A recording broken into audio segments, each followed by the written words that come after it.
Hi, guys. Thank you so much for tuning into our session about escapism in lingerie and a return of sexiness. So, this conversation is going to take a closer look at something that has been touched on in some of our previous conversations that we have published so far on Curve Connect, which is awesome, and we all love it.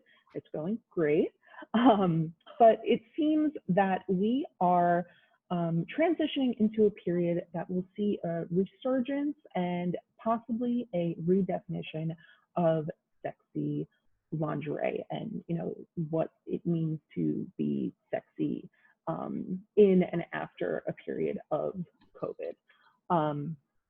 So in the last 6 months, we have had our bralettes, our leggings in heavy rotation. I mean, maybe we've been staying in home in our comfy PJs, working from home all day, and hanging out in workout gear. And who knows, maybe some of it is actually being worn to work out in, and not just, sit on the couch.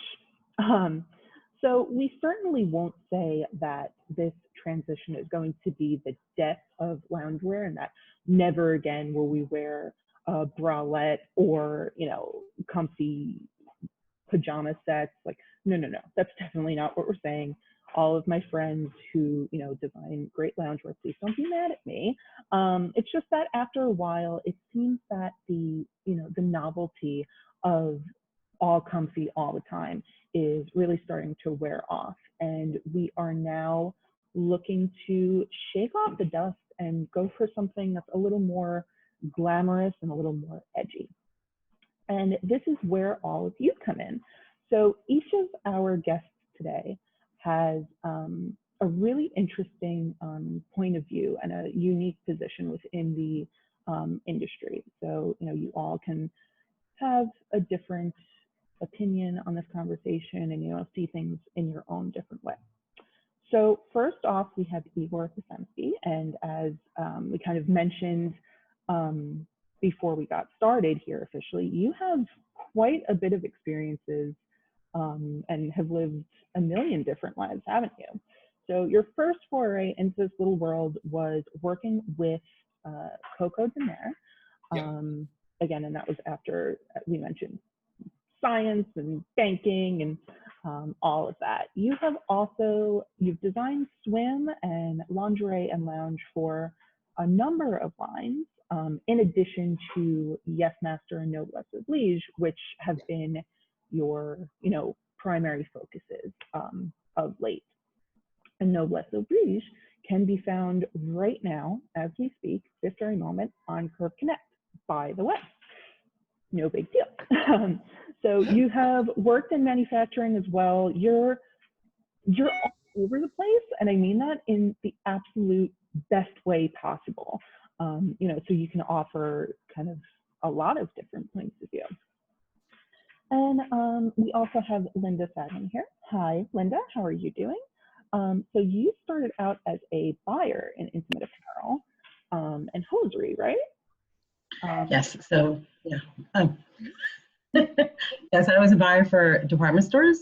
I was also a buyer for a chain of stores owned by Evedon at some point that specialized in furler cups. Yeah. So, and then most recently, you have been working with Easton International. So you represent a number of premium to luxury brands, including Zita Von Teese, Pretty Polly, and Sisters. All of those brands are also, active right now on the Curve Connect platform. Wink, wink, nudge, nudge. Everyone go check them out. Go take a look. Not right this second, actually. Wait till we're finished talking. Everyone, no one move.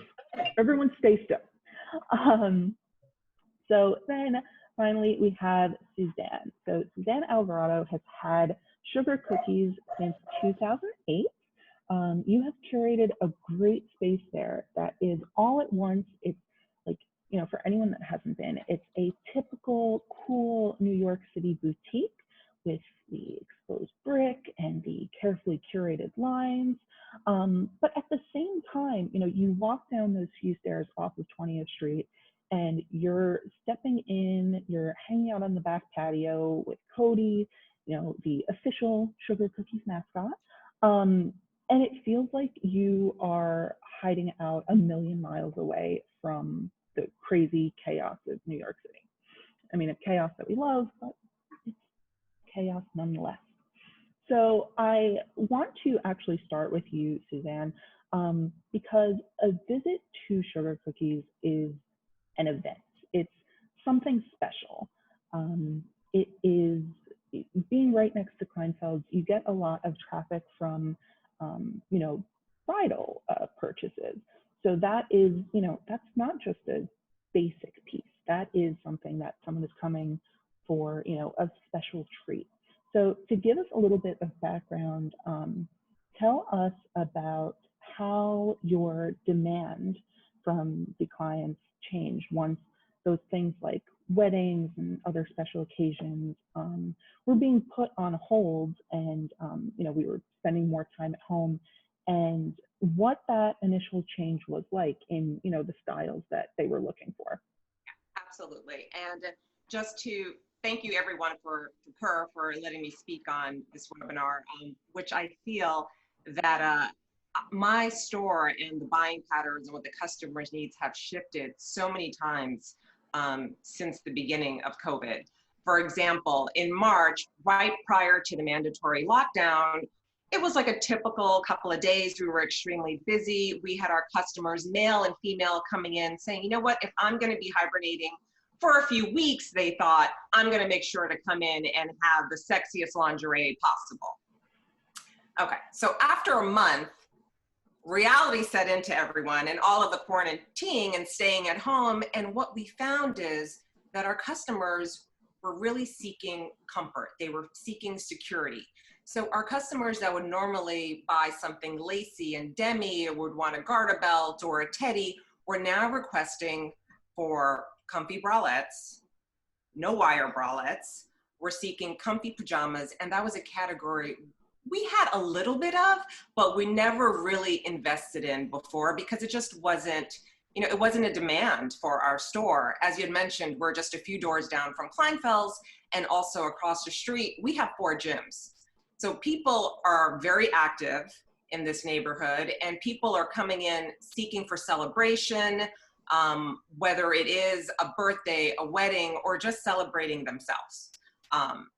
But it was something completely different when it came to April and May, when we didn't have what our customers were looking for. And we are very much in tune with our customers, so we would email them or we would call them and check in and just see how they were doing. And it was very genuine when we were reaching out to them, but what we were getting, the requests from them were, I could really use some comfy PJs. Do you have anything? So at that point, we reached out to our vendors, a lot of our existing vendors and some new vendors, in regards to seeing if they could work with us for this category that we were lacking. And we did. We reached out. Casabella was extremely awesome. We did a trunk show with Veradini. So we did all of these virtual trunk shows, which were a proven success. And I'm so grateful that these vendors were willing to work with us, because it really made our April and May, when it was like in serious lockdown mode. I would say then the shift came again in June, right before we started to open up. Our store opened in June 23rd. And I don't know if you would say people were just bored of wearing their bralettes and, just not dressing up. I know for myself, I hadn't put on a pair of jeans in like months. I was in my athleisure wear. So I think everyone was just, you know what? I want something new. I want something exciting. I don't know if it's because they started to see some light at the end of this rocky road of 2020, or they were just, you know what, at this point, I don't care. So I just want to try something new. I want to try something fun and exciting.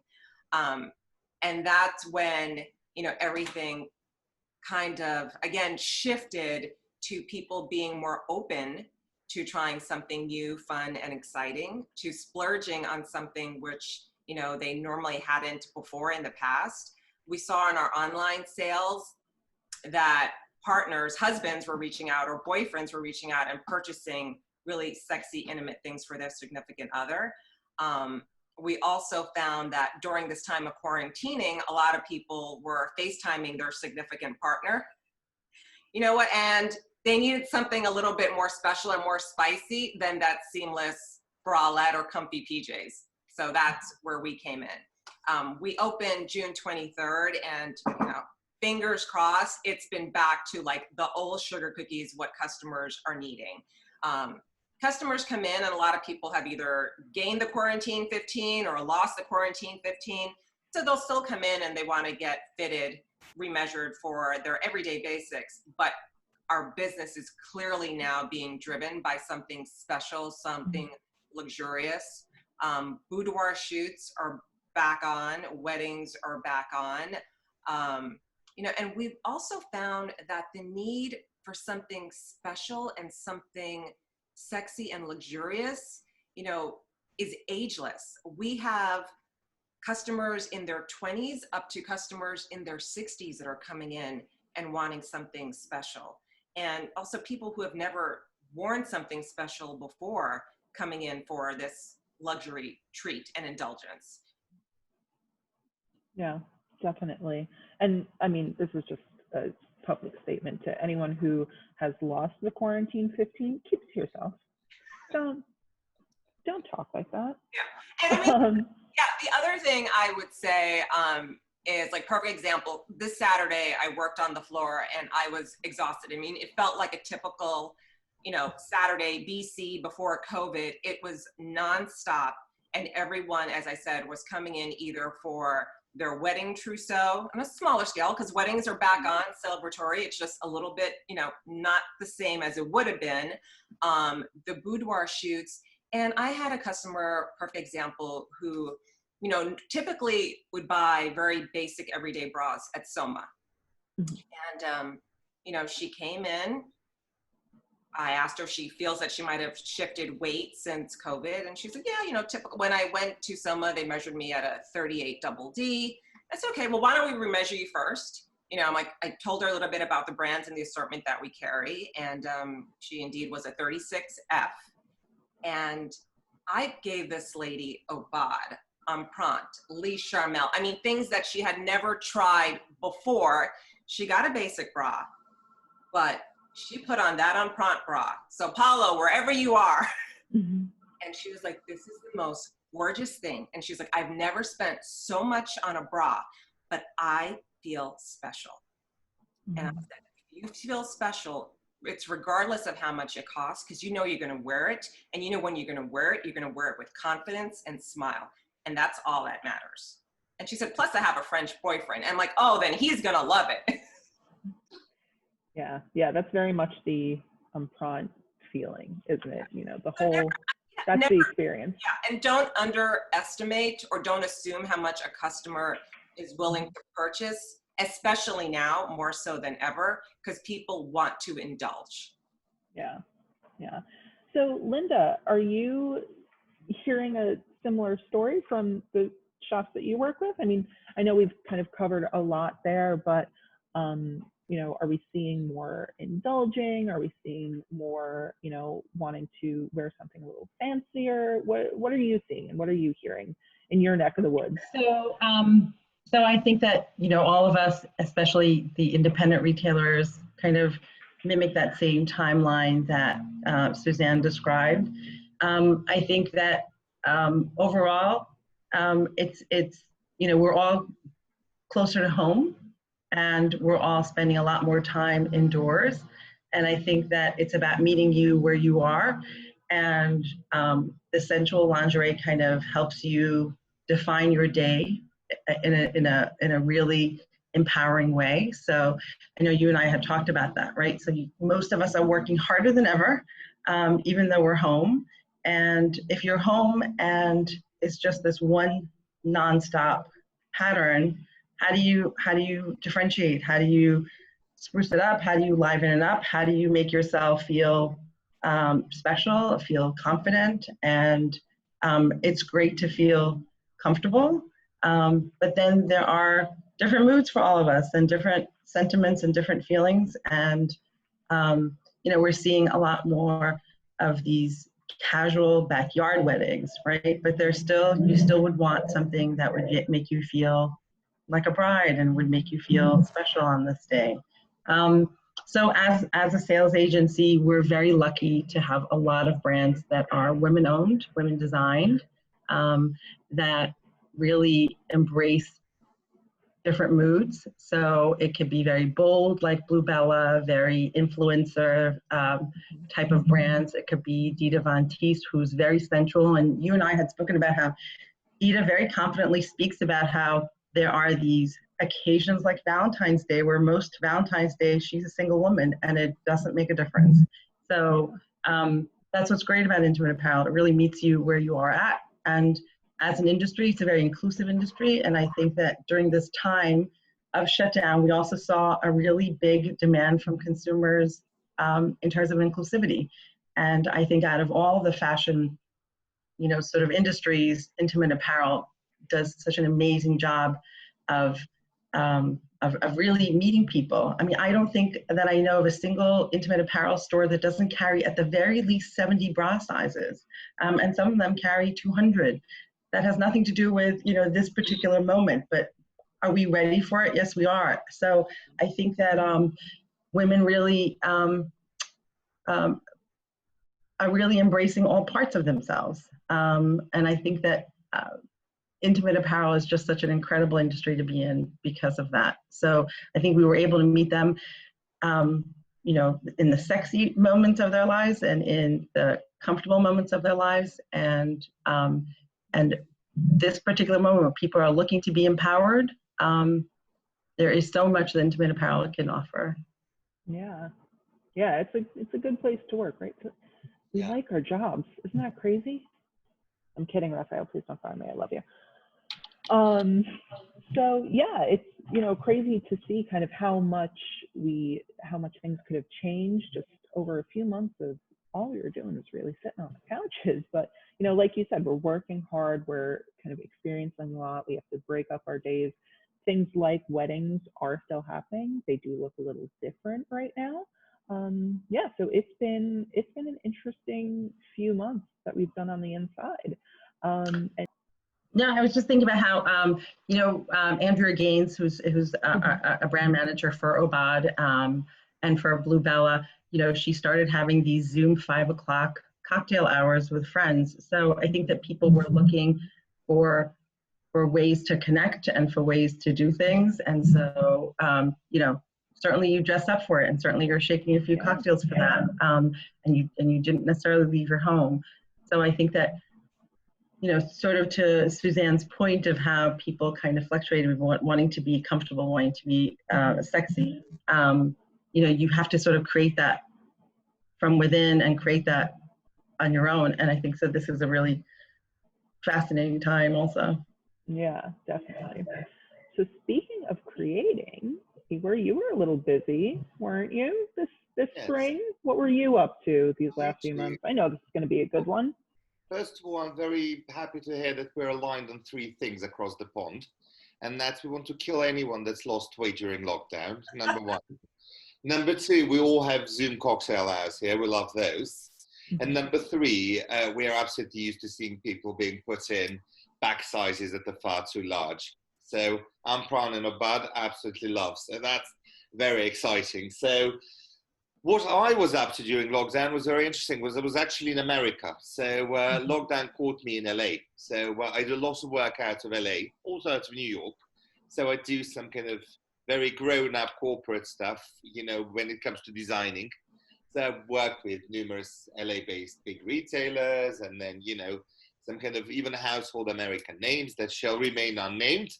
But the situation was that, you know, I was there, and it was super successful as a trip, surprisingly.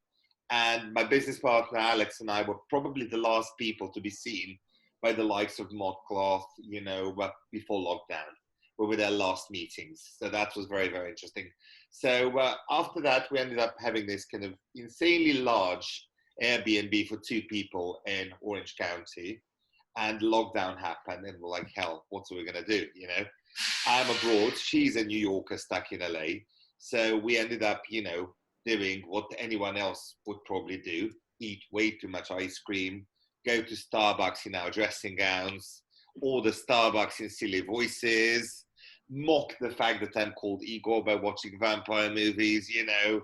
And then it was all very, very cool, if you know what I mean. And inevitably, we ended up talking about work, you know. So that involved, you know, fretting, worrying about what was going to happen, whether trade shows will happen, what the new formats will be. We were spooky. Trade shows will always happen. Absolutely. Come you know, hell, high water, or nuclear war, indeed, we're figuring out a trade show. Like indestructible cockroaches that will come out of the rubble. That's how I feel every season. Let's work on the phrasing of that. I don't know that I agree to that. But whatever, we'll figure that out.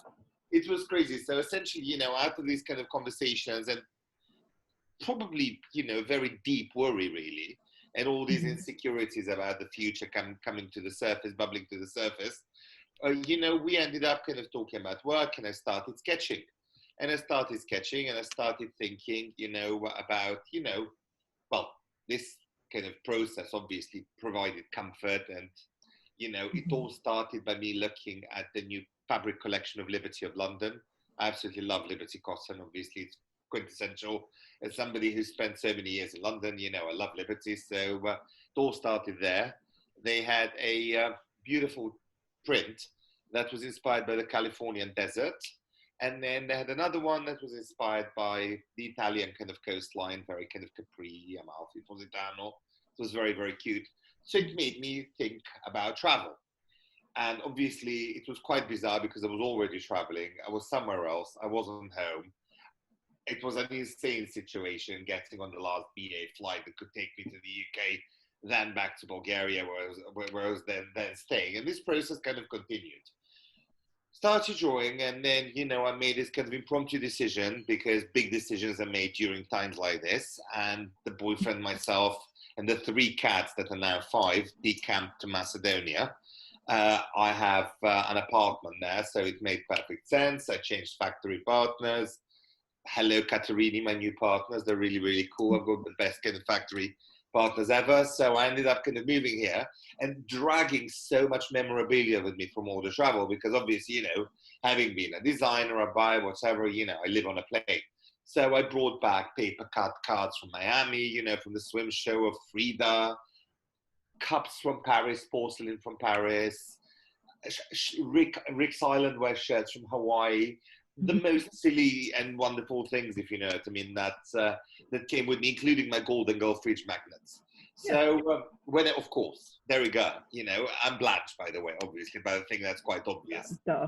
And so when I got here, you know, I started exploring my old hometown.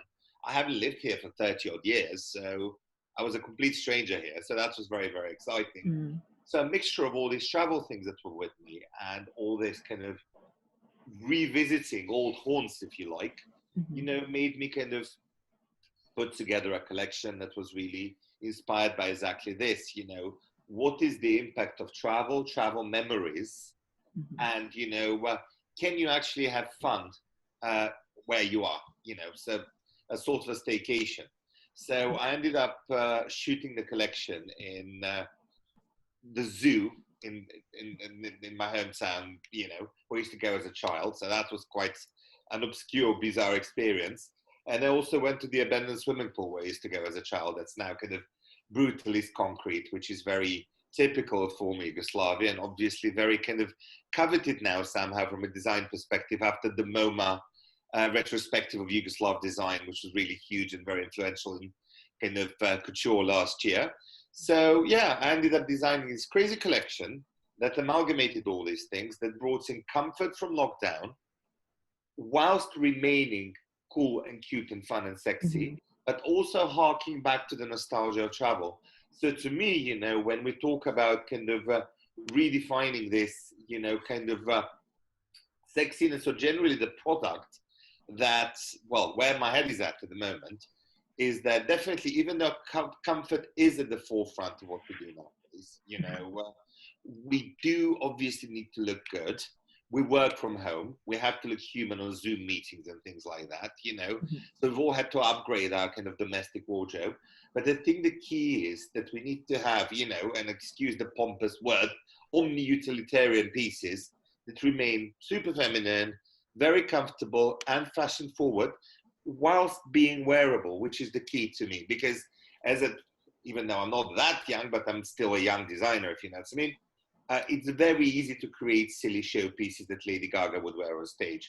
It's very hard to inject that element of fashion in something that, you know, perfect example, Murphy can pick up in a store and wear without feeling silly in it, but loving the fact that she's wearing something fashionable. So, you know, to just summarize, you know, what I was saying is that, you know, memories become ever important in situations like this. And there's nothing wrong with harking back to quote unquote happier times, especially if you have, you know, lots of them to hark back to.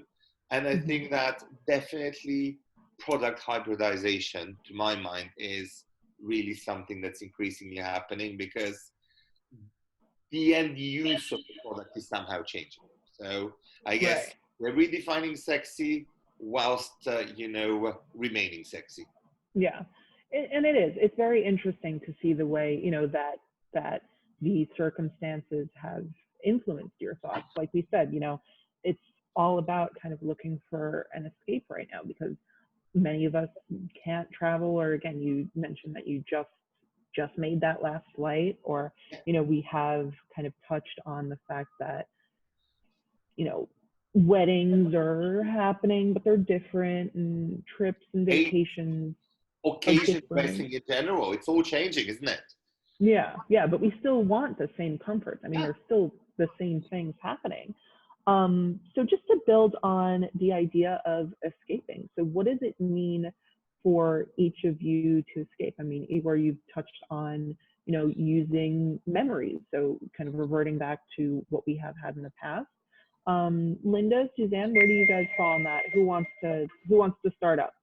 So it's interesting because I'm listening to Igor and I'm thinking about our own designers, and whether it was Lou or Gemma or Bod, the colors that they picked for Spring Summer 21, there was such a dichotomy between really big, bold yellows, magentas, and emeralds, and then these really soft, kind of sandy, you know, pinks, and a lot of the imagery that was used in terms of inspiration really mimics what Igor is saying, which is, you know, sort of these wonderful places that we have traveled to or would want to travel or would want to escape to, but it was never about specific cities or specific architecture. You know, usually you look at these inspiration pages and it's very specific place-based, and this time it was much more kind of hazy and luminous and kind of inspirational in a more creative way that lets you imagine. And so I think that it lends itself to you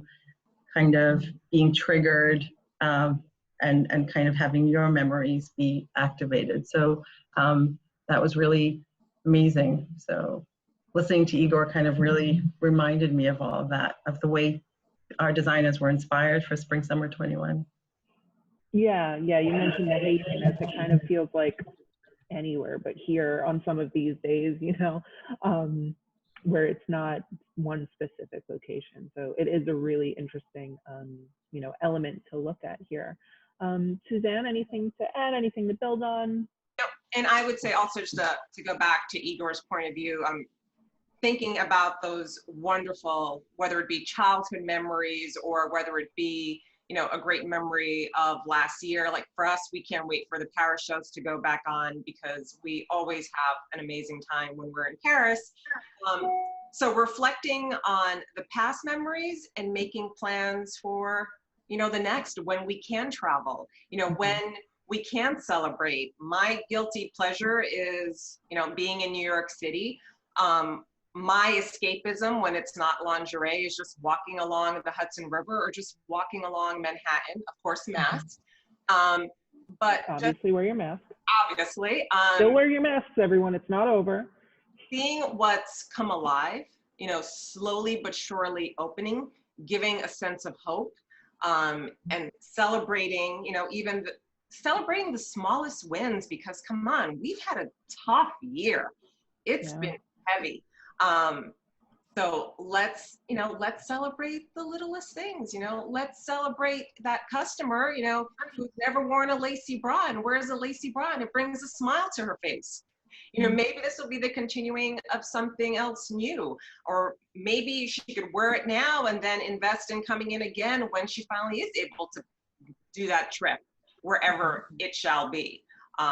I know, because my other guilty pleasure is like House Hunters International. They're just looking at travel magazines and saying, okay, when we get the okay, this is how we're going to celebrate. And we're going to make sure that we're wearing something really special when that happens. Yeah. And, we're speaking about this. We're speaking about, again, all of these things that are put on hold. So what do we feel? Do we feel like it's kind of a conscious... I'll be right back. Ahead. Yeah. Suzanne has a store to run. She's very busy. So we can start with you guys. Does it feel like it's a conscious move away, kind of thinking, well, I had this fancy, big, lavish wedding plan that's now become, translated into a backyard thing. So why not spring for the fancier, emprunt bridal set? Got to spend my money somewhere. Do we feel like it's something like that, or in the same vein of, okay, I was planning to spend my summer in Italy, but that's not going to happen because they won't let us in. So I will settle for hanging out and watching Netflix in this gorgeous sleep set that Igor designed with a print that is very reminiscent of, the Italian coast. Or when I first saw it, I thought, oh, is that Palm Springs? Is this a conscious movement, are we thinking? Or is this just a subconscious, again, feeling hazy, like we just want something different, a change up? I'm hoping that there is some permanent change, and that it's about self-care, and that it's about feeling sensual all the time. And I think that it's really creating just things that are very personal. So, it may not be this grand thing, but it's still important, and it's still intimate, and it's still meaningful. And, I was just on a Zoom wedding this past weekend, and it was a backyard, but it was as moving and as important as the hugest of weddings. And so I think that, we're very lucky to be in this industry, and it really speaks to that, to sort of creating these really personal, it's so funny to keep on using the word intimate, but these really kind of expressions. Yeah, definitely. It does feel kind of cliche. Oh, Suzanne, it looks like you are still muted. Sorry, Suzanne, I can't hear you. Sorry, when I hop back on. And the other thing that I would say with what Linda was saying is, our industry, there's a need, but I feel like it's so much more driven by emotion. So when we make those purchases, it's that emotion and how we want to feel, how it evokes. Igor, you're a sleeper. I am, right after this, I'm definitely going to look onto it, because I would love a teddy or a slip that has like Palm Springs motif to it. It's something that's playful. It's going to make you happy. So I think customers are going to be seeking that also more and more. I think there's still a place for the comfy loungewear category and for the sexy seductive, because in the end, it's whatever makes you feel good and is going to make you feel confident, and it's going to make you put that smile on your face. Yeah, no, I couldn't agree more with both of you, actually, on both accounts. First of all, looking at what Linda said about the permanent change and about, wanting to feel sensual all the time. The biggest conundrum to me was the fact that, we have this long romper that's on Free People at the moment. And it's $118, and Free People is a reasonably conscious site, cost-wise, if you know what I mean. We're on our 10th repeat of this crazy romper, which is absolutely gobsmacking, if you ask me. But the best thing is, it's basically something that's 2 pieces of fabric, tied with organza ribbons on the side. Now, this is something that, in my mind, you would literally confine to the bedroom. There's a wonderful debate going on between the reviewers about whether you wear it out or you don't. And a little bit of judging, which is quite hysterical. It's like, oh my, I never wear this out. It's like, I wear this out all the time. It's hysterical. But, you know, I think that kind of actually, if you want that whimsy, if you want to walk around with a romper with 2 ties on the side, go for it.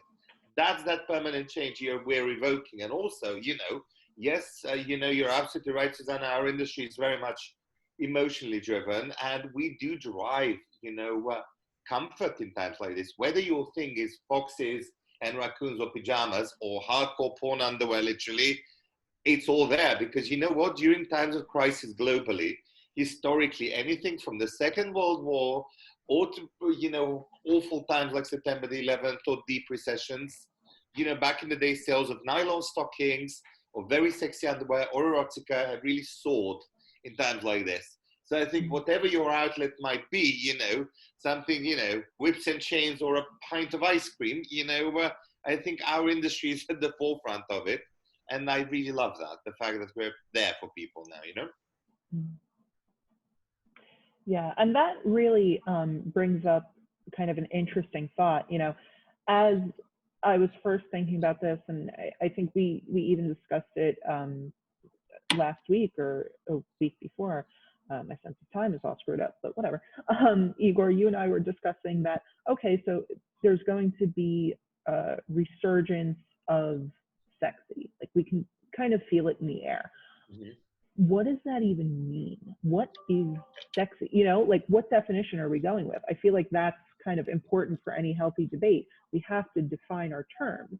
But the more we think about it, the more we realize, oh, it's all of it at once. As you said, if, you know, your definition of sexy is the kind of craziest, like greatest piece from Bordel, go for it. If your version of sexy is you know, a brief from Mary Young or a more athletic wear looking piece from Milo Krasna, go for that. Whatever is making you happy, do it.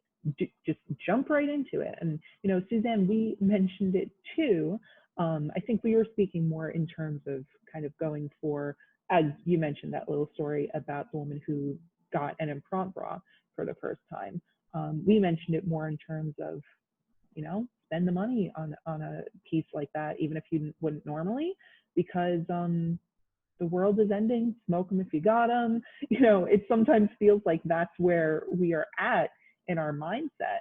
You know, and again, just getting back to if it makes you happy, and it, you know, brings the point of that we are emotional beings, and if we, you know, feel an emotional response from, like you said, a $6 pint of Ben and Jerry's, go for that. If it's a $200 and some odd bra, okay, go for that. You know, please make sure your credit score is in line, but go for that.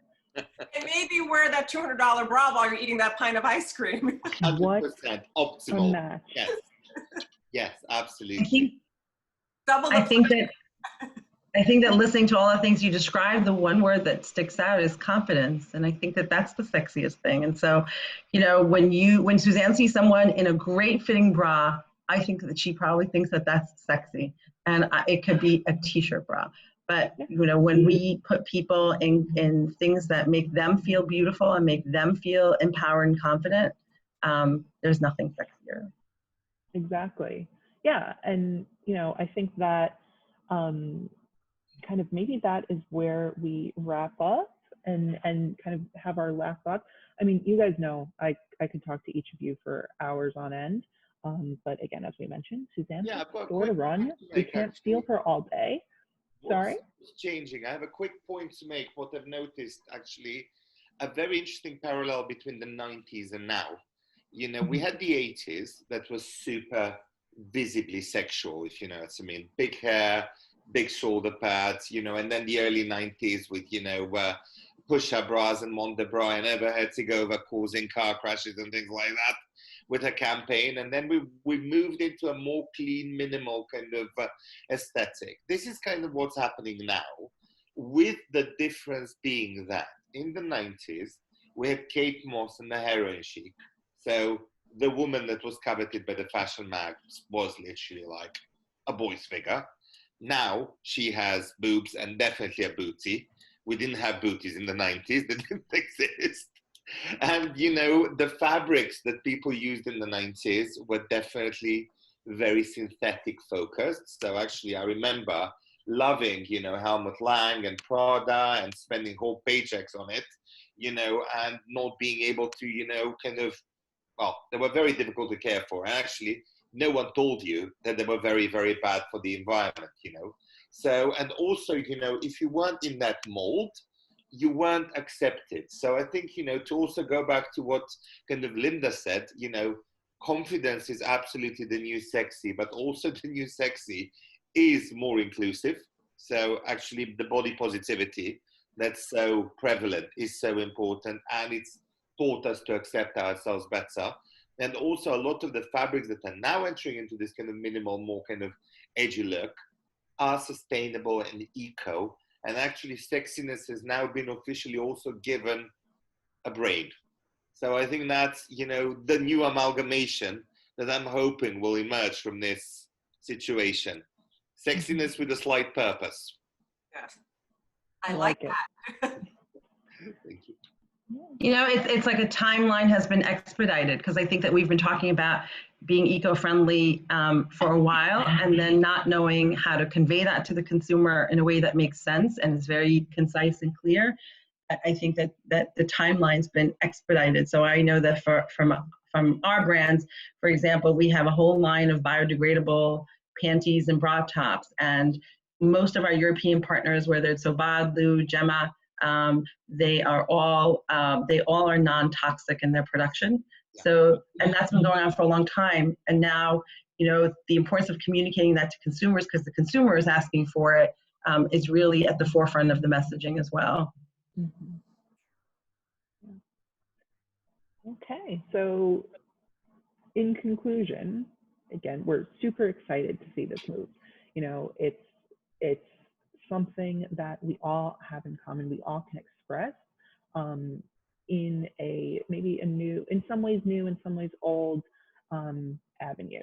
You know, it's a form of expression that we still haven't lost in all the changes of COVID.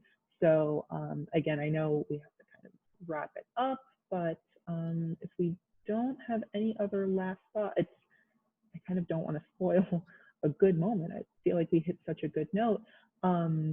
You know, we all, where can we reach you if we want to chat more, other than Curve Connect, which, you know, everyone can connect with us and chat and continue this conversation if you'd like to. And, you know, Suzanne, you can check out that romper or that PJ set and that print Right after this.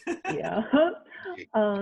Yeah. So where, you know, let everyone know kind of any last thoughts, and if they want to connect with you, how to find you, what you're doing. Yeah. Okay. So some of our brands are on Curve Connect. You can find all of our brands on eastoninternational.com, but we're, you know, busy making appointments and seeing people where possible physically. We're not via Zoom, sending samples. And so you can find all our brands on eastoninternational.com. And we'd love to hear from you. And you can get in touch with me at info@sugarcookiesnyc, or send us a DM on Instagram, Sugar Cookies Lingerie NYC. To any of the vendors out there, we're always open to seeking and carrying new brands, so feel free to reach out to me. Anything that is something unique, something sustainable, we're open to it. We're looking for newness. And Ivor, And I'm send on us home. Curve Connect is the easiest thing to find me. Alex is currently in Paris, lucky her. She'll be returning to the US in a month. Until such time, it's going to be Curve Connect, and I think that's the easiest way to get hold of me. Okay, great. Yeah, and again, if anyone wants to continue that conversation with us, they can. We would love to hear, you know, how perfectly we hit the nail on the head and how much you agree with us. Or if you don't, let's have a beautiful, happy, and healthy debate. Okay? Okay. All Thank you, right. Murphy. Thank you, guys. Thank you. It was great to hear from all of you. Take care. Yeah. All the best. Bye-bye. Bye-bye. Bye-bye.